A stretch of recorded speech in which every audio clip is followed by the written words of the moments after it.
ജോയ്സ് മേർ മിനിസ്ട്രീസിന്റെ സുഹൃത്തുക്കളും പാർട്ട്നേഴ്സുമാണ് ഈ പ്രോഗ്രാമിന്റെ ചിലവുകൾ വഹിക്കുന്നത്.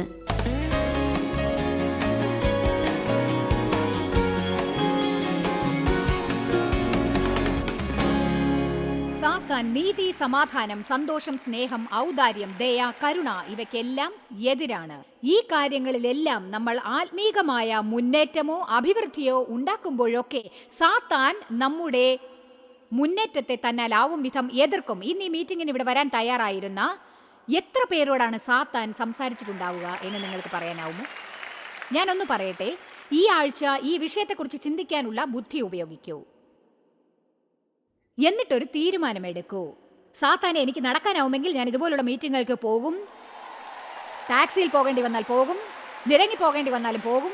എൻ്റെ സുഹൃത്തുക്കൾ വരാതെ പിന്മാറി പോയില്ലെങ്കിലും ഞാനത് കാര്യമാക്കില്ല, ഞാൻ പോകും. അവൻ നിങ്ങൾക്ക് പരവതാനി വിരിച്ച് സ്വീകരണം നൽകുമെന്ന് കരുതിയാൽ അത് തികച്ചും തെറ്റാണ്. ഇന്ന് രാവിലെ എൻ്റെ വലത്തെ കണ്ണിൽ ഞാൻ കോൺടാക്ട് ലെൻസ് ഇടാൻ ശ്രമിച്ചു. 6 തവണയെങ്കിലും ഞാൻ വീണ്ടും വീണ്ടും ശ്രമിച്ചുകൊണ്ടേയിരുന്നു. ഞാൻ പറഞ്ഞു, സാത്താനെ, നീ ഈ കാര്യത്തിൽ വെറുതെ ക്ഷീണിക്കുകയുള്ളൂ. കാരണം ഞാൻ ഈ ആഴ്ച തീവ്രതയോടെ പ്രവർത്തിക്കുമെന്ന് പ്രതീക്ഷിക്കുന്നു.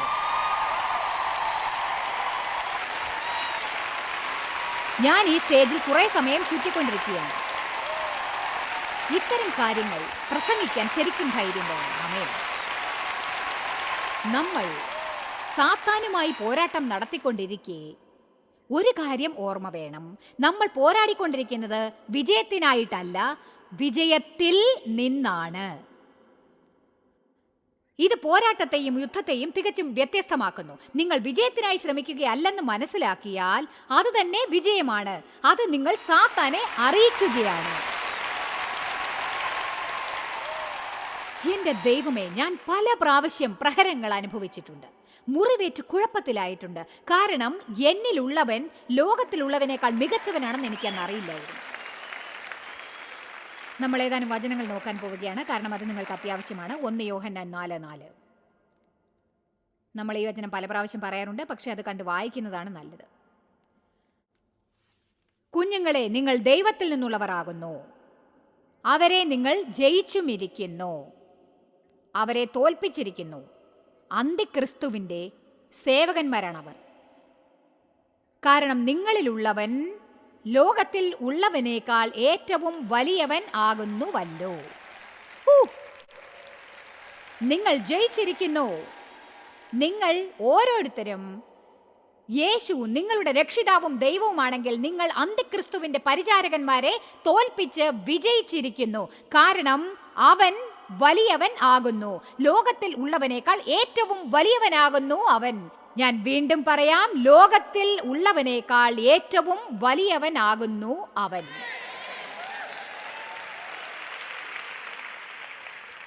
അത് സത്യമാണെങ്കിൽ പിന്നെ എന്തുകൊണ്ടാണ് എനിക്ക് ഈ പ്രശ്നങ്ങൾ ഉണ്ടാവുന്നത്? എന്നെ നിങ്ങൾ തെറ്റിദ്ധരിക്കരുത്. നമ്മുടെ പ്രശ്നങ്ങൾ വേദനാജനകമായിരിക്കാം, പക്ഷേ നിങ്ങളുടെ പ്രശ്നങ്ങളിൽ കൂടുതൽ ശ്രദ്ധ പതിപ്പിക്കരുത്. നിങ്ങൾ ചെയ്യേണ്ടത് ഇതാണ്: നിങ്ങൾ പ്രശ്നങ്ങളിലൂടെ കടന്നു പോയിക്കൊണ്ടിരിക്കുമ്പോൾ പെരുമാറുന്നതിനേക്കാൾ പ്രധാനപ്പെട്ടതല്ല അവയൊന്നും. ഞാൻ പറയുന്നത് നിങ്ങൾ ആരെങ്കിലും കേൾക്കുന്നുണ്ടോ? ഞാൻ പറയുന്നു, പ്രശ്നങ്ങളിലൂടെ കടന്നു പോകുമ്പോൾ പെരുമാറുന്നത് പോലെ പ്രധാനപ്പെട്ടതല്ല നിങ്ങൾക്കുണ്ടായ പ്രശ്നങ്ങൾ. കാരണം ദൈവം നമുക്ക് നൽകിയിരിക്കുന്ന ശക്തി കഷ്ടമുള്ള കാര്യങ്ങളിലൂടെ കടക്കാൻ പ്രാപ്തമുള്ളതാണ്. അവയുടെ നടുവിലും നിങ്ങൾ ദൈവികത കൈവിടരുത്. അതാണ് ഞാൻ എല്ലാവരോടും പറയാറ്. നിങ്ങൾ പ്രശ്നത്തിലായിരിക്കുമ്പോഴും ദാനം ചെയ്യുക, അനുഗ്രഹിക്കുക, മറ്റുള്ളവർക്ക് എന്തെങ്കിലും ചെയ്തുകൊണ്ടിരിക്കുക. എന്തുകൊണ്ടാണെന്നോ, സ്നേഹം ആത്മീക യുദ്ധമാണ്. അതാണ് നിങ്ങൾക്ക് ചെയ്യാനാവുന്ന ഏറ്റവും ഉയർന്ന ആത്മീക യുദ്ധരീതി. ആരോ നിങ്ങളെ വലിച്ചു ചീന്തിയിരിക്കുകയാണെന്ന് ഒരുപക്ഷെ തോന്നാനിടയുണ്ടാവും. നിങ്ങളുടെ ശരീരം മുഴുവനും മുറിവുകളും ചോരയുമായിരുന്നിരിക്കാം. പക്ഷെ ഒരു നിശ്ചയത്തോടെ ആർക്കെങ്കിലും നന്മ ചെയ്യാനായി പുറപ്പെടുക, സാത്താനെ വലിച്ചു കീറുക. അതാണ് അതിൻ്റെ അർത്ഥം. റോമർ 8:37 ഇത് നമുക്കെല്ലാം പരിചയമുള്ള വചനമാണ്. നമ്മൾ യേശുവിലൂടെ ജേതാക്കളേക്കാൾ മികച്ചവരാണ്. നാം ആകുമെന്നല്ല, ആയേക്കാമെന്നല്ല, ആകുമായിരിക്കാമെന്നല്ല, നമ്മൾ ജേതാക്കളേക്കാൾ മികച്ചവരാണ്. ജേതാക്കളേക്കാൾ മികച്ചവരായവർ. ശമ്പളം കിട്ടുമ്പോൾ വീട്ടിൽ കൊണ്ടുവന്ന് കൊടുത്ത് ചിലവാക്കാൻ പറയുന്ന ഭർത്താവിനെ വിവാഹം കഴിച്ചവളെ പോലെയാണ്. അതാണ് ജേതാവിനേക്കാൾ മികച്ചവർ എന്നതിൻ്റെ അർത്ഥം. ഇതാണ് ഇന്നത്തെ എൻ്റെ ഫലിതം. എല്ലാവരും ചിരിക്കണേ.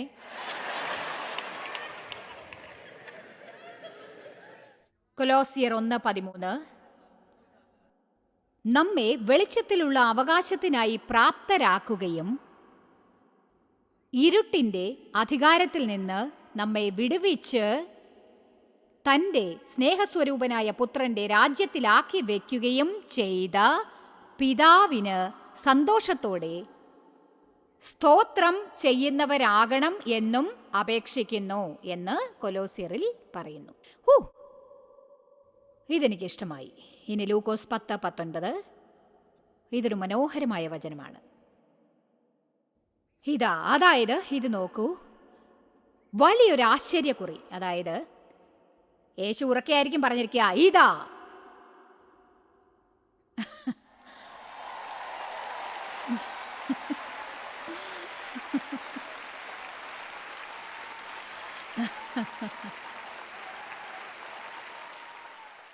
ദൈവത്തിന്റെ ഒരു ചെറിയ ഉദാരത. ഞാൻ നിങ്ങൾക്ക് അധികാരവും ബലവും തന്നിരിക്കുന്നു.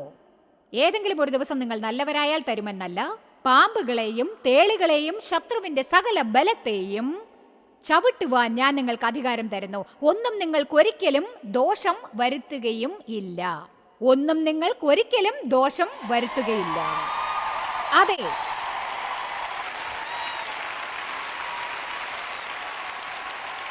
ഇനി ഇങ്ങനെ പറഞ്ഞുകൊണ്ട് നടക്കരുത്, ലോകം നശിക്കാൻ പോവുകയാണ്, വളരെ വൈകിപ്പോയിരിക്കുന്നു. ഞാനൊന്ന് പറയട്ടെ, ലോകത്തിന്റെ ഒരു ഭാഗത്തേക്ക് ഇറങ്ങിച്ചെന്ന് യേശുക്രിസ്തുവിൽ വിശ്വാസി എന്ന് വിളിക്കുന്ന ഓരോ വ്യക്തിയും തങ്ങളുടെ വെളിച്ചം പ്രകാശിപ്പിക്കുകയാണെങ്കിൽ നിങ്ങൾ നടത്തിക്കൊണ്ടിരിക്കുന്ന പോരാട്ടത്തിൽ വിജയം വരിക്കാൻ സാധിക്കും. അങ്ങനെ നമ്മൾ ചെയ്യാതെ ഇരുന്നാൽ ഒരിക്കലും പ്രത്യാശ ഉണ്ടാവില്ല. ഈ യുദ്ധം ഞായറാഴ്ച രാവിലെ പള്ളിയിൽ ഇരുന്നത് കൊണ്ട് വിജയിക്കാനാവില്ല. ദൈവവചനം കേട്ട് ഒന്നും പ്രവർത്തിക്കാതിരുന്നാലും സാധിക്കില്ല. ആമേൻ. അപ്പോൾ അവിശ്വാസികളുടെ കാര്യം എന്താവും? അവരെ ദൈവരാജ്യത്തിലേക്ക് സ്നേഹിക്കുക. ജനങ്ങൾ നിങ്ങളെ ചവിട്ടി മെതിച്ച് കടന്നു കളയാൻ അനുവദിക്കണമെന്നല്ല ഞാൻ പറയുന്നത്. നഷ്ടത്തെ നിങ്ങൾ വിജയിക്കുന്നത് അവനെ സേവിക്കുന്നതിലൂടെയാണ്. കലർപ്പില്ലാത്ത നിഷ്കളങ്ക സ്നേഹം കൊണ്ട് ആരും തർക്കിക്കില്ല. ആമേൻ. അതത്ര കഷ്ടമുള്ളതല്ല. നിങ്ങൾ ചിന്തിക്കാൻ ആരംഭിക്കണമെന്നേ ഉള്ളൂ. ജനങ്ങൾക്ക് പറയാനുള്ളത് കേൾക്കുക. ഇന്ന് ഞാൻ ഇവിടുത്തെ ഒരു ഫേർണിച്ചർ കടയിൽ കയറി. ഡെക്കറേഷൻ സാധനങ്ങളും ഫേർണിച്ചറും വിൽക്കുന്ന ചെറിയ ഒരു കട. എൻ്റെ കയ്യിലൊരു സ്റ്റാർബക്സ് കോഫി ഉണ്ടായിരുന്നു. ഒരാൾ പറഞ്ഞുകൊണ്ടേയിരുന്നു, ഓ, ആ കോഫി എന്നെ മത്ത് പിടിപ്പിക്കുന്നു. അയാൾ പറഞ്ഞു, എനിക്കൊരു കപ്പ് കാപ്പി വേണം, എനിക്ക് ഈ മണം കാരണം പിടിച്ചു നിൽക്കാൻ വയ്യ. അതുകൊണ്ട് നിങ്ങൾക്കറിയാമോ, ഞാൻ സ്നേഹിക്കാൻ പരിശീലിക്കുകയാണ്. ഞാൻ ഇവിടെ കയറി വന്ന് നിങ്ങളോട് അതിനെക്കുറിച്ച് പറഞ്ഞ് പരിശീലിക്കാതിരിക്കാൻ പാടില്ല. എനിക്കപ്പോൾ ഒരാശയം തോന്നി. ആ സമയത്ത് എൻ്റെ കൂടെ ചിലരുണ്ടായിരുന്നു. ഒരാൾ പറഞ്ഞു, ഇയാൾക്കൊരു കാപ്പി കൊണ്ടുവരൂ. ഞാൻ ചോദിച്ചു, നിങ്ങൾക്ക് കാപ്പി ഇഷ്ടമാണോ? അയാൾ പറഞ്ഞു, അതെ, എനിക്ക് കാപ്പി ഇഷ്ടമാണ്, അതിൻ്റെ മണം എന്ത് രസം. ഞാൻ പറഞ്ഞു, ഓക്കെ, നിങ്ങൾ ഏത് കാപ്പിയാണ് കുടിക്കാറ്? ബ്ലാക്ക് കാഫിയാണ് കുടിക്കാറ്? ഞാൻ പറഞ്ഞു, ഞാൻ ആരോടെങ്കിലും കാപ്പി കൊണ്ടുവരാൻ പറയാം. അയാൾ പറഞ്ഞു, വേണ്ട, നിങ്ങൾ കൊണ്ടുവരാൻ പറയണ്ട, ഞാൻ വാങ്ങിച്ചോളാം. അങ്ങനെ അതിനുശേഷം അവിടെ ഉണ്ടായിരുന്ന ഒരു സ്ത്രീയോട് ഞങ്ങൾ എന്തിനാണ് വന്നതെന്ന് ചോദിച്ചു. അവൾ ഉത്തരം പറഞ്ഞു. അപ്പോൾ ഇയാൾ പറഞ്ഞു, ഞാൻ തെരുവിൽ അങ്ങ് താമസിക്കുന്നു, ഇന്ന് രാത്രി ഞാനും മീറ്റിങ്ങിന് വരെ നോക്കാം. അയാൾ ഇവിടെ വന്നിട്ടുണ്ടോ എന്ന് എനിക്കറിയില്ല. പക്ഷേ നിങ്ങൾക്കറിയാമോ, നിങ്ങൾ പറയുന്നത് അതുപോലെ പ്രവർത്തിക്കുകയാണെങ്കിൽ ജനങ്ങൾ എങ്ങനെ നിങ്ങളോട് തുറന്ന് പെരുമാറും എന്നുള്ളത് നിങ്ങൾക്കറിയാമോ? ആമേൻ. ഞാൻ അയാളെ മതവിശ്വാസി എന്നതുപോലെ നോക്കിയില്ല, ട്രാക്സും കൊടുത്തില്ല, ഒരു കപ്പ് കാപ്പിയേ കൊടുത്തിട്ടുള്ളൂ.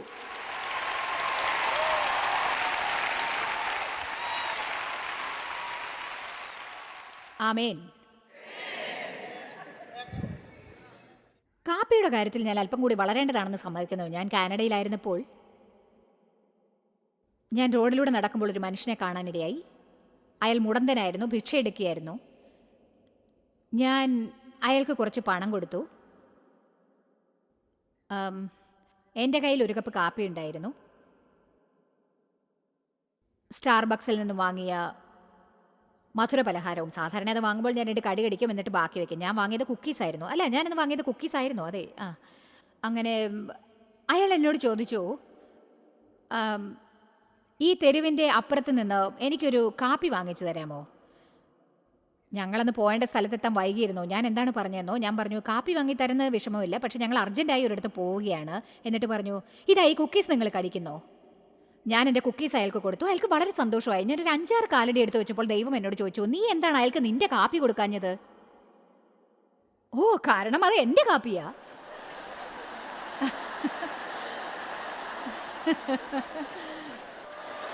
അതായത് ഞാൻ ഉടനെ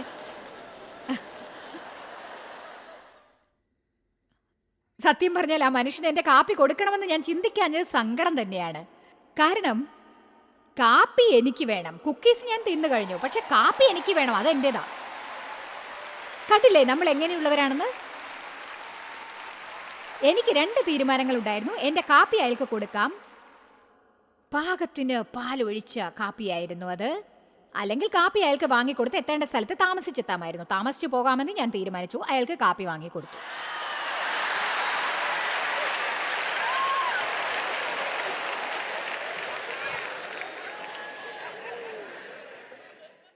നമ്മൾ എല്ലാവരും ഇതുപോലെയാണ്, അതിലൊരു സംശയവുമില്ല. വേദനിക്കുന്നവരെ നമ്മൾ വിട്ടുകൊടുക്കില്ല. മുന്നോട്ട് നീങ്ങുക. നിങ്ങൾക്ക് അതിൻ്റെ ആവശ്യമില്ലെന്ന് എനിക്ക് മനസ്സിലായി. സാത്താനിൽ നിന്ന് നമുക്കുള്ള സംരക്ഷണം ഇവിടെയുണ്ട്. ഇതാണ് ദൈവവചനം. ഇതിനെ നമ്മൾ അറിയണം,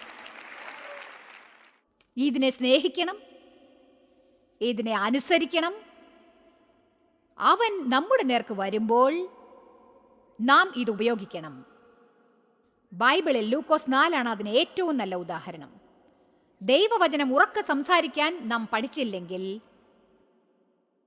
സാത്താനോട് പോരാടാൻ പഠിച്ചില്ലെങ്കിൽ ഒരിക്കലും ജീവിതത്തിൽ വിജയിക്കാൻ സാധിക്കുകയില്ല. ലൂക്കോസ് 4, യേശുവിനെ പരിശുദ്ധാത്മാവ് 40 രാവും 40 പകലും സാത്താനാൽ പരീക്ഷിക്കപ്പെടേണ്ടതിന് മരുഭൂമിയിലേക്ക് നയിച്ചു. പൊതു ശുശ്രൂഷ ആരംഭിക്കുന്നതിന് മുൻപ് യേശുവിൻ്റെ ജീവിതത്തിൽ അരങ്ങേറേണ്ട ഒരു സംഭവമായിരുന്നു അത്. വിജയത്തെക്കുറിച്ച് സംസാരിക്കുന്നത് വലിയ കാര്യമാണ്, പക്ഷേ അതിന് പരീക്ഷിക്കപ്പെടണം.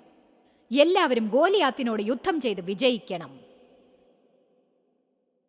യേശുവിനെ പരിശുദ്ധാത്മാവ് പരീക്ഷിക്കപ്പെടാനായി മരുഭൂമിയിലേക്ക് കൊണ്ടുപോയി. ദൈവം യേശുവിനെ പരീക്ഷിച്ചില്ല. സാത്താനെ കീഴടക്കാനായി യേശുവിന് സാധിക്കുമെന്ന്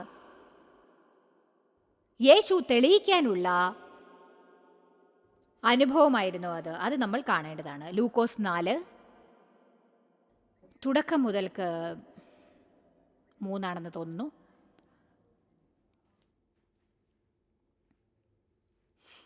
അപ്പോൾ പിശാച് അവനോട്, സാത്താൻ സംസാരിക്കുന്നു, ഞാൻ നിങ്ങളോട് സംസാരിക്കുന്ന പോലെ ഉറക്കെയല്ല, പകരം നിങ്ങളുടെ മനസ്സിൽ അവൻ ചിന്തകൾ കൊണ്ടുവരും. ചിലപ്പോൾ മറ്റുള്ളവരിലൂടെ നിങ്ങളോട് സംസാരിക്കും.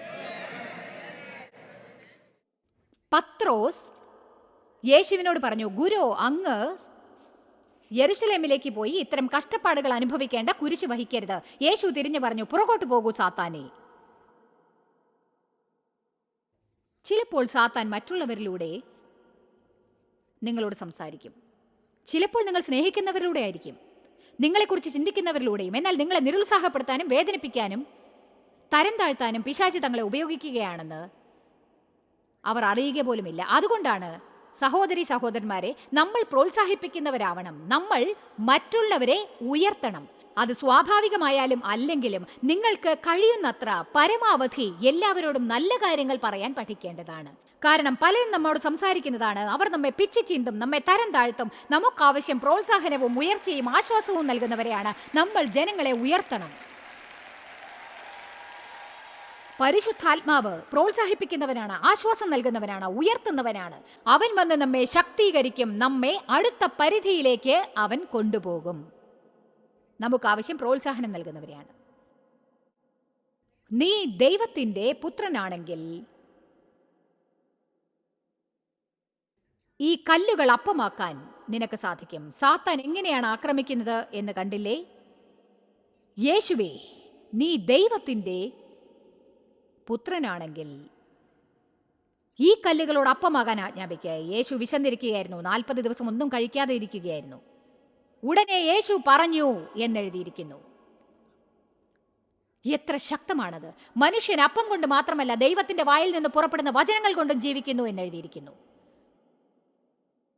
അപ്പോൾ സാത്താൻ യേശുവിനെ ലോകത്തിലെ സകല രാജ്യങ്ങളും കാണിച്ചു.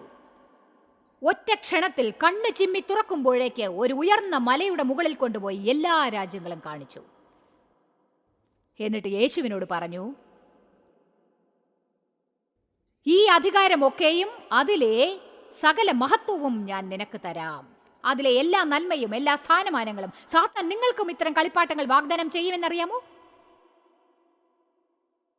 ഓഫീസിൽ അവൻ നിങ്ങൾക്ക് ഉയർന്ന സ്ഥാനം നൽകും. നിങ്ങൾ ചില വിട്ടുവീഴ്ചകൾ ചെയ്താൽ മാത്രം മതി. ഒരു പെൺകുട്ടിക്ക് അവൻ ഫിലിമിൽ ചാൻസ് കൊടുക്കും. മാസികയുടെ കവർ പേജിൽ അർത്ഥനഗ്ന ചിത്രത്തിന് പോസ് കൊടുത്താൽ മതി എന്ന് പറയും. ഞാൻ നിനക്ക് ഇത് ചെയ്യാം, ഞാൻ അത് ചെയ്തു തരാം, പക്ഷേ ഒരു പ്രാവശ്യം എന്നെ വണങ്ങിയാൽ മതി. ഈ ഒരു പ്രാവശ്യം എന്ന നുണ, ഒരേ ഒരു പ്രാവശ്യം, ഒരൊറ്റ പ്രാവശ്യം മതി. എത്ര പ്രാവശ്യമാണ് ഒരേ ഒരു പ്രാവശ്യം എന്ന് അവൻ ജനങ്ങളോട് പറയുന്നത്? അധികമൊന്നും വേണ്ട, അധികം വേണ്ട, ഒരേ ഒരു പ്രാവശ്യം. യേശു പറഞ്ഞു, നിന്റെ ദൈവമായ നമസ്കരിച്ച് അവനെ മാത്രമേ ആരാധിക്കാവൂ എന്ന് എഴുതിയിരിക്കുന്നു. ഞാൻ നിനക്ക് തലകുലിക്കില്ല. ഒരിക്കലോ 2 പ്രാവശ്യമോ പകുതി പ്രാവശ്യമോ പറ്റില്ല. ഞാൻ ദൈവത്തിന് മാത്രമേ തലകുനിക്കൂ. 3-ാം പ്രാവശ്യം അവൻ പറഞ്ഞു, ശരി, നീ ദൈവപുത്രനാണെങ്കിൽ. ഇവിടെ നിങ്ങൾ ശ്രദ്ധിക്കേണ്ടത് ഇതാണ്. കാരണം സാത്താൻ വചനം യേശുവിനോട് പറഞ്ഞു കൊടുക്കാൻ ആരംഭിക്കുകയാണ്. സാത്താൻ വചനത്തെ പരിസ്ഥിതിക്ക് അനുസരിച്ച് ഉപയോഗിക്കില്ലെന്ന് കരുതുന്നുണ്ടോ? അവൻ അതിന് സാധിക്കും. അതുകൊണ്ടാണ് ഇങ്ങനെ പറയുന്നതിൽ അല്പം ശ്രദ്ധ പതിപ്പിക്കേണ്ടി വരുമെന്ന് പറയുന്നത്. ദൈവമേ, എനിക്കൊരു വചനം തരണമേ. ഓ,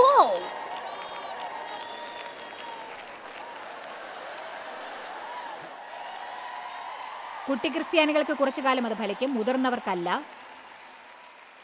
ദൈവത്തോടുള്ള നടത്തത്തിന്റെ തുടക്കത്തിൽ വചനത്തിനായി ചോദിച്ചപ്പോൾ നല്ല വചനങ്ങൾ എനിക്ക് കിട്ടിയിരുന്നു എന്നത് ശരിയാണ്. ഞാൻ ദേവിനോട് പറയും, ഞാൻ ദൈവത്തോട് ചോദിച്ചു, ദൈവം തന്ന വചനം നോക്കൂ. ദേവ് ചോദിക്കും, അതെയോ? ദേവിനെ സ്വാധീനിക്കാൻ പ്രയാസമാണ്. അദ്ദേഹം പറയും, ഓ.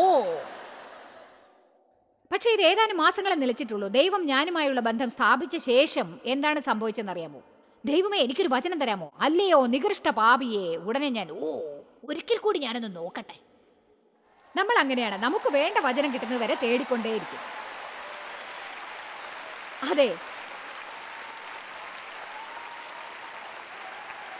പ്രോമിക്സ് ബോക്സിന്റെ കാര്യം അറിയില്ലേ? നിങ്ങൾക്ക് വേണ്ടത് കിട്ടിയില്ലെങ്കിൽ വീണ്ടും അതിൽ നിന്ന് മറ്റൊരെണ്ണം എടുക്കും.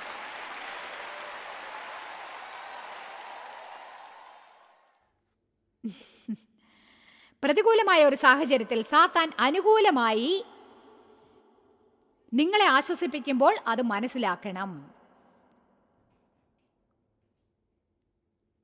സാത്താൻ യേശുവിനോട് പറഞ്ഞു, നീ ദൈവപുത്രനാണെങ്കിൽ നിന്റെ കഴിവ് തെളിയിക്കാൻ എന്തെങ്കിലും ചെയ്യ്. നിങ്ങൾക്കറിയാമോ, ആർക്കും നിങ്ങൾ ഒന്നും തെളിയിക്കേണ്ടതില്ല. ആരെയും സ്വാധീനിക്കുകയും വേണ്ട എന്നറിയുന്നത് വരെ നിങ്ങൾ സ്വതന്ത്രരല്ല. ആരെയും സ്വാധീനിക്കാതിരിക്കുമ്പോൾ നിങ്ങൾക്ക് പരിപൂർണ സ്വാതന്ത്ര്യം അനുഭവിക്കാം. ആമേൻ.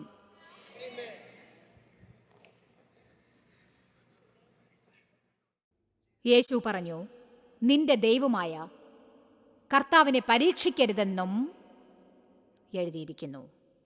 യേശു പറഞ്ഞു, ഇവിടെ നിന്ന് താഴേക്ക് ചാടി നിന്നെ സ്വാധീനിപ്പിക്കാൻ എനിക്ക് അത്ഭുതം പ്രവർത്തിക്കാനാവും. പക്ഷേ ദൈവം പറയുന്നു, അവനെ പരീക്ഷിക്കരുത്, അവനെ പ്രലോഭിപ്പിക്കരുത്, അവനെ പ്രേരിപ്പിക്കരുതെന്ന്.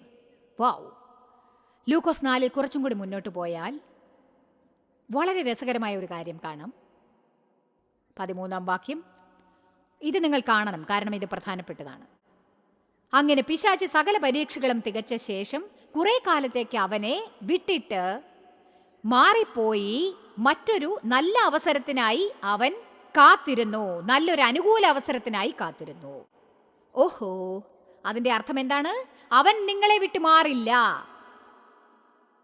മുഴുവനായി നിങ്ങളെ ഉപേക്ഷിക്കില്ല, കുറച്ചു നേരം മാറി നിൽക്കും. നിങ്ങൾ ശ്രദ്ധിച്ചിട്ടുണ്ടോ? പരീക്ഷകളും പരീക്ഷണങ്ങളും ചിലപ്പോൾ ചക്രം പോലെ തിരിഞ്ഞു വരും. അപ്പോൾ തോന്നും, ദൈവമേ, എനിക്ക് എത്ര പ്രാവശ്യമാണ് ഇത് നേരിടേണ്ടി വരുന്നത്. സാത്താൻ നിങ്ങളെ തളർത്താതിരിക്കാൻ ഉണർന്നിരിപ്പിൻ. വേദപുസ്തകം പറയുന്നു, സാത്താൻ പുരോഹിത വസ്ത്രം ധരിക്കും എന്ന്. നിങ്ങളിൽ ചിലർ വന്നിരിക്കുന്ന ഇങ്ങനെ ചിന്തിച്ചിട്ടാവും, എനിക്ക് മതിയായി ദൈവമേ, ഞാൻ മുഴുവനായി തളർന്നു, ഇനി വയ്യ. ഇന്ന് രാത്രി നിങ്ങൾ എങ്ങനെ പറയും, ഇല്ല, ഞാൻ ആരാണെന്ന് എനിക്കറിയാം, ഞാൻ പിന്മാറില്ല, ഞാൻ തളരില്ല, എന്നിൽ വസിക്കുന്നവൻ ലോകത്തിലുള്ളവനേക്കാൾ മികച്ചവനാണ്, ഞാൻ യുദ്ധം വിജയിച്ചു, ഞാൻ ജേതാവിനേക്കാൾ മികച്ചവനാണ്, ദൈവം എന്റെ പക്ഷത്തുണ്ട്. സാത്താൻ എന്താണ് ആഗ്രഹിക്കുന്നത്? രാവിലെ എഴുന്നേറ്റ ഉടനെ അലസതയോടെ പറയണം, എനിക്ക് ജോയ്സ് മേരുടെ മീറ്റിങ്ങിൽ പോകണമെന്ന് തോന്നുന്നുണ്ട്, എനിക്കതിന് ആഗ്രഹമൊക്കെ ഉണ്ട്, എന്റെ കൂട്ടുകാരി വരാതിരിക്കില്ലെന്ന് വിശ്വസിക്കുന്ന കാരണം എനിക്ക് ഒറ്റയ്ക്ക് പോകാൻ വയ്യ.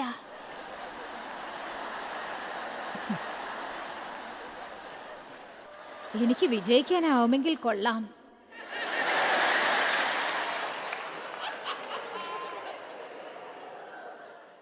സാത്താൻ പറയും,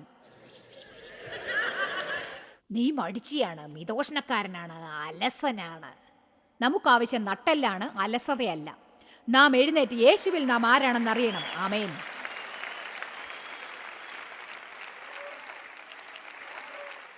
യോഹന്നാൻ 17:11-12 പറയുന്നു, എനിക്ക് തന്നിരിക്കുന്ന നാമത്തിൽ കാത്തുകൊള്ളണമേ, ഇതെനിക്കിഷ്ടമായി. നമ്മുടെ സംരക്ഷണം. ഞാനൊന്ന് പറയട്ടെ, എൻ്റെ അറിവിന് ദൈവത്തിന് നന്ദി പറയുന്നു. ഇനിയും ധാരാളം പഠിക്കാനുണ്ടെന്നറിയാം, പക്ഷെ ഞാൻ ഒരു കാര്യം പറയാം, എനിക്ക് ധാരാളം അറിയാം. 32 വർഷമായി ഞാൻ ശുഷ്കാന്തിയോടെ പഠിച്ചുകൊണ്ടിരിക്കുകയാണ്.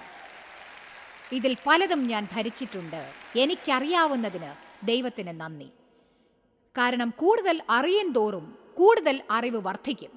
ചിലർക്ക് തങ്ങളുടെ അറിവിനെക്കുറിച്ച് അഹങ്കാരമുണ്ടാവും, പക്ഷേ ആ അറിവ് ജീവിതത്തിൽ പ്രായോഗികമാക്കാൻ സാധിക്കില്ല. ഞാൻ ഒരു കാര്യം പറയട്ടെ, നിങ്ങൾക്ക് വചനത്തെക്കുറിച്ചുള്ള അറിവുണ്ടായി അത് ജീവിതത്തിൽ പ്രവർത്തിക്കുമ്പോൾ അന്ധകാരത്തിന്റെ സാമ്രാജ്യത്തിന് നിങ്ങൾ ഭീഷണിയാവും. രാവിലെ നിങ്ങൾ എഴുന്നേൽക്കുമ്പോൾ നരകം നടുങ്ങും. നിങ്ങൾ ഭീതിപ്പെടുന്നതിന് പകരം സാത്താൻ ഭീതിപ്പെടും. ദൈവവചനം ആത്മാവിന്റെ വാളാണ്. ദൈവവചനം ഉപയോഗിക്കുന്നത് എങ്ങനെയെന്ന് നാം പഠിക്കണം. ദൈവവചനം ഉറക്കെ പറയണം. വിൽപ്പനയ്ക്കായി ഞങ്ങൾ വെച്ചിരിക്കുന്ന പുസ്തകങ്ങളിൽ പേർപ്പിൾ ബുക്ക് എന്ന് ഞങ്ങൾ വിശേഷിപ്പിക്കുന്ന the secret power of speaking God's word out loud എന്ന ഒരു പുസ്തകമുണ്ട്. ദൈവവചനം കേൾക്കുമ്പോൾ ദൂതന്മാർ സ്തുതി പാടുമെന്ന് നിങ്ങൾ അറിയണം. അവർ മുറുമുറുക്കലിനും പരാതി പറയുന്നതിനും പിറുപിറുക്കുന്നതിനും കുറ്റം പറയുന്നതിനും കയ്പിനും ന്യായവിസ്താരത്തിനും അപഖ്യാതിക്കും വിമർശനത്തിനും സ്തുതിക്കില്ല. പക്ഷേ എന്നെഴുതിയിരിക്കുന്നു എന്ന് നിങ്ങൾ പറഞ്ഞാൽ ദൈവവചനം പ്രസ്താവിക്കുമ്പോൾ നിങ്ങൾക്ക് പകരമായി അവർ പ്രവർത്തിക്കും. സാത്താൻ വഞ്ചകനാണ്. മനസ്സൊരു യുദ്ധക്കളമാണ്. സാത്താൻ മനസ്സിനെയാണ് ആക്രമിക്കുക.